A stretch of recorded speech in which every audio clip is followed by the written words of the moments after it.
Yeah, I guess I'll to in terms of week. Where to start? There's a couple things. Um, I have, as of last night, fully finished SMT5. Hey, congratulations. So, first of all, Here's the little claps. that is super worth your time whenever you get the chance to go back. All right. Um, the the last giving the little play-by-play updates, I said there was a lull, then I said it comes back strong, and Mm-hmm. um, and it stays strong, and it gets into some really awesome, Gnosticism and theology, Mm-hmm. as you do, and yeah, there's a lot of um, a lot of like Nocturne fans, especially, are like really like down with how this is playing out. And It seems to be like a kind of Nocturne 2. it's quite Nocturne-esque is the vibe out there. Now the thing is, of course, no spoilers, Mm-hmm. but I will say that, like, just on a mechanical level, now that I've done it, um, we talked about the difference between order, neutrality, chaos in previous games, or in four, Right, right, and the yeah. changes that you had to do, and the changes they made from that system. And here, I have to applaud it. I really like how they handled it. So I mentioned earlier that it's a choice you make, right? Mm-hmm. And throughout the game, as you play SMT, it's like tracking, whether you're leaning more towards order, neutrality, or chaos. And when the time comes, you make the choice. It's pretty obvious. And Okay. then once you do, um, you're on that path no matter what. However, uh, there is a reward for sticking by your convictions, or a Okay. penalty for flip flopping. Oh, so that's how they managed it. Okay. Yeah. I get it. So if you stay true to the way you've been playing, you get you get a nice ability. You get an access to a specific type of demon. You know, if you are not aligned with what you were planning to do, or if you're Mm-hmm. hypocritical, then you have to pay a large maca sum to Straight get up cash. not for making that choice, but to get the bonus stuff. You Okay. know, so you can just ignore the bonus stuff. But if you really want to get it and you flip flopped hard, you've been like law all the way, and then you suddenly go chaos, then the game's like, yeah, all right, well, you're gonna have to pay if you want the good shit. So I like that. I think that's a pretty good compromise, and it's still incentivizing you to play your convictions, but it doesn't completely close any doors to you. You know. I have to say, I absolutely love SMT4 to death. I think that's one of my favorite games. The way that the tried and true method of picking your path in that game might be the most Mm-hmm. nonsense thing ever, which Mm-hmm. is don't do any alignment side quests. Pick the first option in every dialogue box in the entire game, and then when you get to that maze, pick all chaos options, and And then swerve choose it back. law during the major Yeah, choice. yeah, It's yeah. a fucking weirdo way to play the game that humans don't do. And what I really liked about five here is I was able to answer each choice according to my own like morality. I made my decisions as I would, Mm-hmm. and in the end, it was like, okay, in the end, I leaned more chaotic anyway, you Of know. course you did. Um, I don't but know what kind of fucking narc ends up going law in an SMT game. oh, I mean, especially the way they present it, because every side is hypocritical, but um, the way that they play it out in this one is particularly it's yeah, it's very much something I'm not leaning towards. But and then you go back, you can and you choose which one, right? So I did do that, and I did then proceed along the neutral path, Mm-hmm. and I got a neutral ending, and it was fucking flaccid and weird. And I was like, Really? huh, That's that's not what I expected. It was like it was building up, and it was like okay, okay, okay, and then it just dropped the fuck off, right? And I was like, what the shit is happening? So then I went back and I reloaded, and then I did a chaos route. Mm-hmm. And then it got way more interesting. And then Okay. I did the order route, and it was like, okay, yeah, no. The difference between them, order and chaos, have like a lot of extra awesome context that neutral doesn't give you, right? So then what you kind of need to know is that there's your law ending, there's your order ending, your chaos ending, there's your false neutral ending, and then beating everything in the game, clearing all like super bosses, and like including fucking Demi-Fiend and Shiva, you know, like means Serious? Yeah. Means now that it's part of the DLC, of course. So that's sure. That's not a spoiler, guys. It's literally something that they sell you. But that means now you can fucking get access to the true neutral ending. So that's interesting, because in 4, the way they did that is if once you locked onto neutral, it said go do every side quest before we even let you go not fight the boss. Okay, hold on. I might be wrong about that. Not Demi-Fiend. Okay, if so, then sure. That's a ridiculous one. Anyway, like that fight is stupid. Which I'm sure people that are familiar, because he had a similarly stupid fight in a different game. In Digital Devil. So, yeah, but now you can go and then get your true ending, your true neutral ending, which is a lot better. And with full context, it's like, okay, yeah, this is sick. Man, it's just really, and I'll say this too, it's like, it's worth it to go, you know, see each one.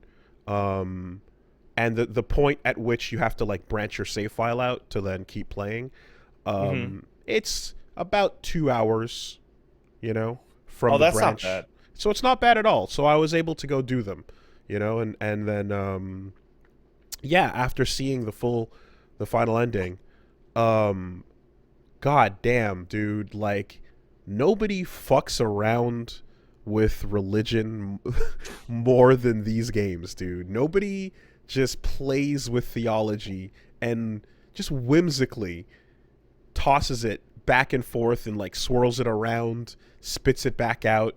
You know, it's fucking it's so interesting and fun to see how they play with just everything that humans believe in, everything that humanity has fucking like built up and died for our entire, you know, lifetimes. Just casually, like I think the way I summed it up, because like I was explaining to Punch Mom like the lore and what was happening, because it's super cool, and the way we broke it down at one point was like, my entire existence, everything that I was told was reality, and the enclosure of my entire childhood can be summed up by selecting a one of these fucking Pokemon and pressing the lore button to read a couple paragraphs on it. You know, and it's like all around the world, all around throughout time, there's all these demons, and they all have a lore page that says, hey, yeah, this is from this Hindu script, this is from the Kabbalah, this is a Jewish thing, you know, and it's like you just kind of have all this one's shit. Called a Snorlax and likes to sleep all day. Exactly. And it's like your entire like belief structure and the thing that governed your world is just one of these little wiki pages over here for these Pokemon, you know. It's kind of unbelievable to just zoom out and take that in. Incredible. I really liked the truth behind that. But I will say that like if you just go for the neutral ending and then walk away, yeah, you're getting shafted, and you're getting like a completely unsatisfying, unclear route out of that. And it makes sense in context why it's unsatisfying, but I have a friend who played it, did that, and stopped, and then messaged me and went, "Hey, I beat neutral. It sucked. And this thing's got some problems." I'm really torn because like a lot of their games have that, and it's always been my feeling that, well, if you have multiple endings and like the quote unquote better ones or more content ones are contingent upon you fulfilling some criteria, it's nice if those criteria are clear. Mm-hmm. But more than anything, I think the worry is that the base ending is unsatisfying. Mm-hmm. Right? So I think back to Persona 4, which has like a bunch, but like the fail to answer the series of questions correctly in the hospital room ending Mm-hmm. Mm-hmm. is terrible. Yeah. It's god awful.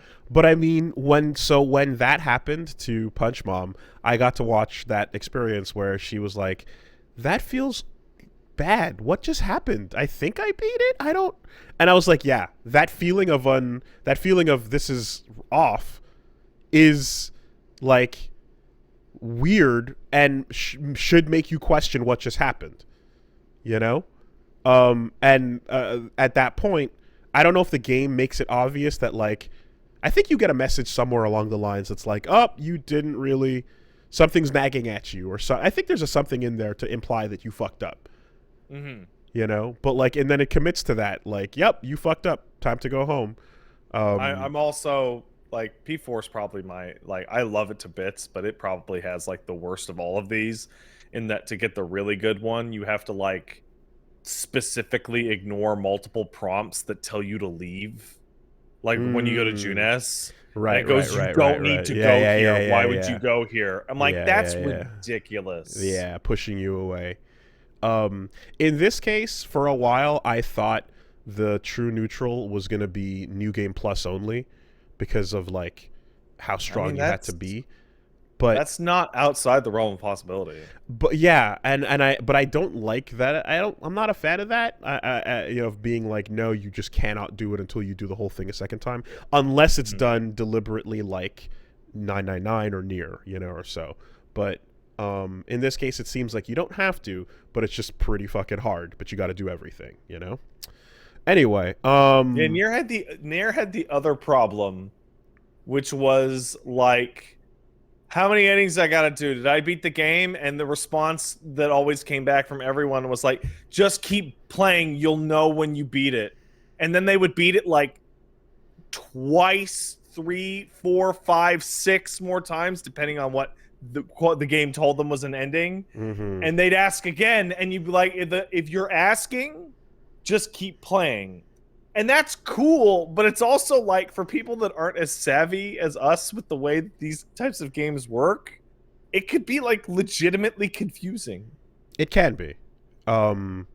Especially if you don't have like someone else to ask, that is like as a reference point or something. Yeah. It says a lot that at the end of Nier A, they had to have a fourth wall shattering notice from the developer / publisher that said, "Hey, you beat it, and we called it an ending, but that was a lie. Yeah. Please keep playing. No, for realsy." That I'm totally on board with. When the ending is a lie, that's totally cool. But when the ending is not a lie, it's just that there's a better one at the end of your second run. I don't like that. I'm not as happy about that. I would love there to be all kinds of content and super bosses and challenges throughout a New Game Plus run. But like, I think story wise, you should be able to like get your true results on your first run if you can pull off the requirements. Anyway, yeah, man. It is super dope, and the Naho Bino is fucking. He's got the cool moves. He's got the style. I like the aesthetic of the Naho Bino's stuff. I think, okay, so by default you have him, and then when you're looking at and I'm someone who doesn't know fuck about Nocturne properly, but I do see that like sometimes the Demi Fiend is like all dark and glowing and like pretty fucking, you know, like all powered up and shit, Mhm. and doing his thing. And then other times it's like it's a naked kid with some lines on his body, Some shorts. yeah. And I feel like it's like that's some raver kid that went to a fucking That's the guy that's the guy who shows up to the rave asking if anybody saw his bottle of Everclear. yeah, you know, he came up with a candy backpack. You know what I mean? And you're like, okay, can you do the thing? And then he does the thing, and you're like, there he is. All right, now you're looking cool. It's funny watching them side by side. Whereas like, yeah, now Albino's just like all Gantz energy with cyber tech It's a suit. Kamen Rider character. Like, so it's an anime protagonist. It's with the hair and the fucking the laser sword. No, and the again, like I said, the final moves you unlock are all like hyper stylish, awesome ones. The final gods you unlock with their abilities are all just like super cinematic, you know, which you would expect, right? Like, if you finally get to the point where you're doing severe fire, severe fire to all enemies that passes through all resistances and ignores and pierces through any drains or shields, it's gonna look ridiculous, and it does. You know, that's like, pretty good. Yeah, like fucking just full on meteor cast from heaven coming down to annihilate the battlefield. Like awesome shit, you know. So, it is a fun thing, and I'm gonna see if at some point I can go back and take a crack at that Demi Fiend, though I know, like, because I walked in and like one turn and it's like, get the fuck out of here, dude, game over, get the fuck, like, don't even come here if you don't even understand the base minimum you need to start this fight, you know. Did you beat Nocturne on Maniacs mode? If not, get out. And that's where I started looking online, and I see like people are talking about training strategies for like Demi Fiend on hard. Like they're like, okay, someone came up with a strategy. He's keeping it to himself right now because he wants to publish the video later. But oh shit, this other dude, he cracked it. He's the first one. He did it. And I'm like, okay, this is a serious fucking thing. Like if you want to actually take him out, you have to get into the perfect run crafting community of how to handle Demi Fiend. This is speed running, but for a single boss fight. You won't be doing this on your own, knocking your head against the wall. Like, you need to join the community, and we will discuss our strategies with you. You know, are you stacking Endure with Enduring Soul? Are you stacking High Fire Pleroma with your Fire Pleroma? What are we doing here? Like, you can't just waltz in with your strongest, like, multi-purpose demons and hope for the best, you know? So yeah, that's kind of the last bit there. But fucking awesome, super cool. And yeah, absolutely puts a little thing in me that says, like, you should go play that Nocturne. You should go find out. Yeah, but how cool. No skill selection. Oh, up in and out random. Yeah, well, that was the original. I don't know if they changed that for the re-release. I'm now going to wait 30 seconds, and then someone will tell me that they actually did change that for the re-release. In the remaster, in the remaster, they changed it for the re-release. Good. That's, yeah. Atlas should re-release every game they have ever made and just add that one change. Just add that. Yeah. Just add that. You know what? Like, no. Like, make the exact same old game, but the moment you go to the compendium, it's a modern compendium that lets you do reverse compendium fusion.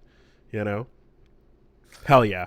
And spend all the money making a ridiculously high budget demon fusion animation. So you're playing the organ and they're popping into goop and exploding into cages and I don't know about the slamming budget together. On those demon animations because I skip them every time. I skip them every time except for when it's a new amount. So if I'm fusing 4, I'm like, okay, let me see how they do 4. Right. You know, it's like when you're playing Monster Hunter and you're like, wow, look at this incredible animation. for eating the food. I'm like, yeah, okay, that's the one time I'm gonna look at it. Although what bums me out is I only got an accident fusion once in this playthrough, and I want to know if that's a different animation. Is there a unique animation for when an accident happens? Oh, You you know? skipped it, and it was an accident, and you're like, oh, bummer. Yeah, because how the fuck are you gonna know? You just gonna sit through all of them? You know, Yeah, dude. like it's yeah. I would hope there was a version where, you know, because in this case it's the Nahabino playing on an organ and the demons turn into goop and then slam together and it explodes in lightning. But like I want him to like play a wrong note on the organ, go oh the fuck shit. And Oh, then like it's not just the fates have decried that it's an accident. It's literally a user error failure. you pressed the wrong key and it resulted in the wrong demon popping up. I want to see it. That's my fault. Yeah, I screwed SMT5 it is up. great. It's fucking great. Just make sure you know what to look to do once you hit the point of no return. I gotta go back and play Apocalypse. Mm-hmm. Like that's one of the ones that like I actually really want to play but have not gotten to. Yeah. No, just awesome shit here. And it was so funny too because like as like, you know, Punch Bomb's still like sitting in to watch some of this and I'm explaining some of what's going on. And it's just like, yeah, so like keep all this shit in your head as, you know, we are fucking watching the unmaking of various high religions. And then like meanwhile on the other side over here you've got take your friends on a date to the burger shop. Oh, can you eat the big burger? All right, now go fight some gods. Okay, now come back and hang out at the mall. What would it look like if you merged a fucking siren, an Irish siren, with Amaterasu? Huh. Turns out you get a guy sitting on a toilet. Weird. Yeah, fucking Belphegor. I never knew that's how that cultural mix went. Yeah, no. Like there's the stuff, and there's some of them where I'm like I'm legitimately going down a history lesson road because you unlock one later on, I think it's like Alat, where it's like this is this is a god that was worshipped as a black stone before Islam. In pre-Islamic times they had this like black stone god ideology and like something that it connects to some other deities and stuff, and I was like I had never looked into that, or I had and I just went down this wiki I've hole never heard of this once before you telling it to me right now. exactly, you know. And I like and like all it is just like, yeah, the like it's like a black stone with like just carvings on it, and you're like, oh, that's a demon form that is a deliberate choice. Why'd they go with that? And the history of it in real life is like, oh yeah, no, this is a real thing from fucking thousands of years ago. You know, it's fascinating. Yeah, it's the thing with the giant titties, exactly. Oh, of course. Oh, right. The black stone with the carving of the giant titties on it. With the boobs.